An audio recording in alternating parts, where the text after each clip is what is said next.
Hello বন্ধুরা, কেমন আছো তোমরা সবাই? তো আশা করছি তোমরা সবাই ভালোই আছো, আমিও ভালো আছি। তো এই দেখো, এই কালী ঠাকুরটা আজকে বিসর্জন দেব, সেই ভিডিওটাই তোমাদের সাথে শেয়ার করছি। দেখো কালী ঠাকুরটা কত সুন্দর। আর এই যে একটা ছোট্ট গর্ত বানিয়েছি, আর এই দেখো এখানে দুটো ট্রেন গাড়ি দিয়েছি। এই যে গর্তের ভিতরে দুটো ফুল দিয়েছি, দেখো গাঁদা ফুল।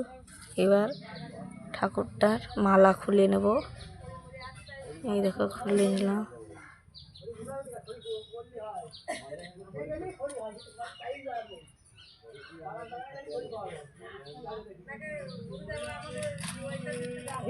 ঠাকুরের মাথার মুকুটটা মনে হচ্ছে ছিঁড়ে যাবে, যা ছিঁড়ে গেল।